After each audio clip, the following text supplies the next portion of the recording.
दुनिया की सबसे बड़ी कोविड-19 वैक्सीन स्टडी सोमवार से शुरू हो गई है। इसमें 30,000 लोगों को मॉडर्ना INC की बनाई वैक्सीन दी जाएगी। यह वैक्सीन उन चुनिंदा कैंडिडेट्स में से एक है जो कोरोना वायरस से लड़ने की रेस में आखिरी चरण में है।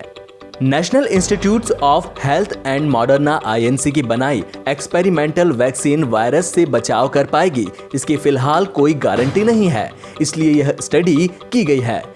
वॉलंटियर्स को यह नहीं बताया गया है कि उन्हें असल दवा दी जा रही है या डमी। 2 डोज देने के बाद उन्हें मॉनिटर किया जाएगा। यह देखा जाएगा कि कौन से ग्रुप को इन्फेक्शन होता है। यह स्टडी खासकर ऐसे इलाकों में की जाएगी जहां अभी भी तेजी से कोरोना वायरस फैल रहा है। मॉडर्ना की पहली स्टेज की स्टडी में 45 वॉलंटियर्स पर वैक्सीन का असर देखा गया था। इसमें वॉलंटियर्स के इम्यून सिस्टम में बचाव पैदा हुआ था। बुखार और दर्द जैसे मामूली साइड इफेक्ट्स भी पाए गए थे।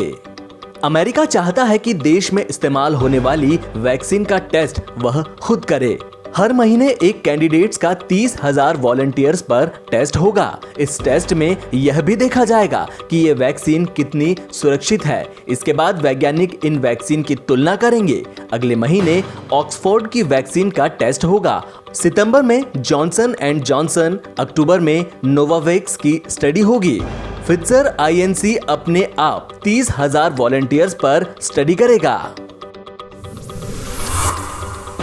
पीएम मोदी ने सोमवार शाम को देश के 3 प्रमुख शहरों में वीडियो कॉन्फ्रेंसिंग के जरिए कोरोना हाईटेक टेस्टिंग सेंटर का उद्घाटन किया। पीएम मोदी का कहना था कि नोएडा, मुंबई और कोलकाता में बनी ये हाईटेक लैब न केवल कोरोना से बल्कि दूसरी बीमारियों के खिलाफ जंग में भी मददगार साबित होंगी। पीएम ने भरोसा दिलाते हुए कहा कि देश के वैज्ञानिक कोरोना की असरदार वैक्सीन बनाने पर तेजी से काम कर रहे हैं। उन्होंने और क्या कहा, सुनिए। दिल्ली NCR, मुंबई और कोलकाता आर्थिक गतिविधियों के भी बड़े सेंटर हैं। यहां देश के लाखों युवा अपने कैरियर को, अपने सपनों को पूरा करने आते हैं। अब तीनों जगह टेस्ट की जो उपलब्ध कैपेसिटी है उसमें 10,000 टेस्ट की कैपेसिटी और जुड़ने जा रही है। अब इन शहरों में टेस्ट और ज्यादा तेजी से हो सकता है।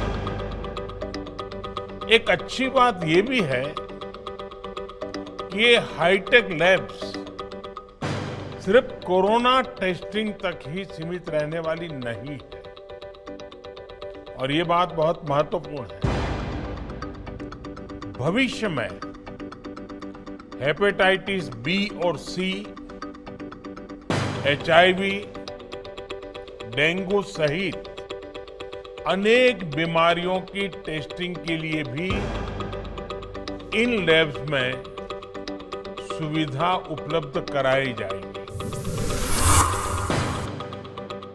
केंद्र सरकार ने सोमवार को कहा है कि भारत में कोविड-19 से मृत्यु दर धीरे धीरे घट रही है और वर्तमान में यह 2.28% पर पहुंच गई है। भारत उन देशों में शामिल है जहां मृत्यु दर कम है। सरकार ने कहा कि जोर शोर से की जा रही जांच और कंटेनमेंट जोन के लिए अपनाई गई प्रभावी रणनीति जैसे प्रयासों की बदौलत मृत्यु दर कम हो रही है। ठीक होने की दर भी लगातार कम हो रही है और अब तक 9 लाख से ज्यादा संक्रमित लोग ठीक हो चुके हैं। स्वास्थ्य मंत्रालय ने बताया कि केंद्र, राज्य सरकारों, केंद्र शासित प्रदेशों के प्रशासनों के केंद्रित प्रयासों की बदौलत संक्रमित की जल्द पहचान की जा रही है और उन्हें आइसोलेशन में भेजा जा रहा है। इसके साथ ही अस्पताल के मामलों में प्रभावी प्रबंधन को लेकर कदम उठाए गए हैं। इन सब प्रयासों की बदौलत मृत्यु दर कम हो रही है और ठीक होने वालों की दर बेहतर हो रही है। स्वास्थ्य मंत्रालय ने एक बयान में कहा कि हॉटस्पॉट को लेकर प्रभावी रणनीति, जोर शोर से जांच, देखभाल के लिए मानक और तौर तरीकों की बदौलत मृत्यु दर में कमी आई है। स्वास्थ्य मंत्रालय ने बताया कि मृत्यु दर तेजी से घट रही है। भारत दुनिया के उन देशों में शामिल है जहां मृत्यु दर कम है। स्वास्थ्य मंत्रालय ने बताया कि पिछले 24 घंटे में 31,991 मरीजों को छुट्टी मिलने के साथ ही लगातार चौथे दिन 30,000 से ज्यादा लोग ठीक हो गए हैं। मंत्रालय के मुताबिक ठीक होने की दर 64% तक पहुंच गई है और 9,17,567 मरीज ठीक हो चुके हैं। राफेल लड़ाकू विमानों की पहली खेप के रूप में 5 विमान सोमवार को फ्रांस से भारत के लिए रवाना हो गए हैं। अधिकारियों ने ये जानकारी दी। इन विमानों के बुधवार को अंबाला वायुसेना स्टेशन पहुंचने की उम्मीद है। भारत ने वायुसेना के लिए 36 राफेल विमान खरीदने के लिए 4 साल पहले फ्रांस के साथ 59,000 करोड़ रुपए का करार किया था। फ्रांस के बंदरगाह शहर बोर्डे ऑस्कर में वायुसेना अड्डे से रवाना हुए ये विमान लगभग 7,000 किलोमीटर का सफर तय करके बुधवार को अंबाला वायुसेना अड्डे पर पहुंचेंगे। इससे पहले ये केवल संयुक्त अरब अमीरात में रुकेंगे। वायुसेना के बेड़े में राफेल के शामिल होने से उनकी युद्ध क्षमता में महत्वपूर्ण वृद्धि होने की उम्मीद है। भारत को ये लड़ाकू विमान ऐसे समय में मिल रहे हैं जब पूर्वी लद्दाख में सीमा के मुद्दे पर चीन के साथ गतिरोध चल रहा है। एक आधिकारिक बयान में कहा गया है कि 10 विमानों की आपूर्ति समय पर पूरी हो गई है और इनमें से 5 विमान प्रशिक्षण मिशन के लिए फ्रांस में ही रुकेंगे।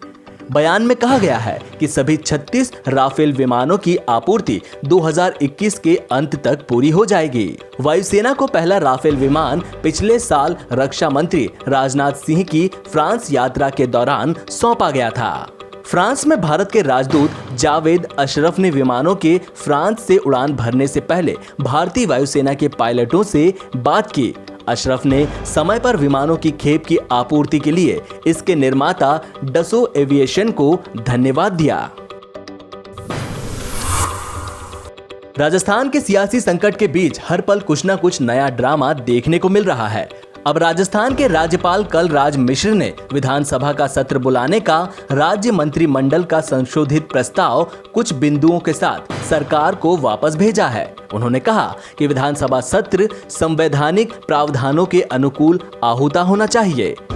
इसके साथ ही राजभवन की ओर से स्पष्ट किया गया है कि राजभवन की विधानसभा सत्र नहीं बुलाने की कोई मंशा नहीं है। राजभवन ने जो 3 बिंदु उठाए हैं उनमें पहला बिंदु ये है कि विधानसभा सत्र 21 दिनों का स्पष्ट नोटिस देकर बुलाया जाएगा। राजभवन सूत्रों ने बताया कि राज्यपाल ने विधानसभा सत्र बुलाने की राज्य सरकार की संशोधित पत्रावली को 3 बिंदुओं पर कार्यवाही कर पुनः उन्हें भिजवाने के निर्देश के साथ संसदीय कार्य विभाग को भेजी है।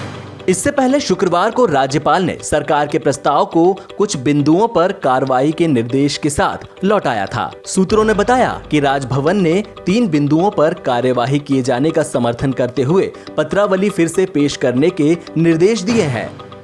इनमें पहला बिंदु ये है कि विधानसभा सत्र 21 दिन का स्पष्ट नोटिस देकर बुलाया जाए, जिससे भारतीय संविधान के अनुच्छेद 14 के अंतर्गत प्राप्त मौलिक अधिकारों की मूल भावना के अंतर्गत सभी को समान अवसर सुनिश्चित हो सके। राजभवन की ओर से जारी एक बयान के अनुसार राज्यपाल मिश्र ने कहा कि विधानसभा सत्र संवैधानिक प्रावधानों के अनुकूल आहूत होना चाहिए।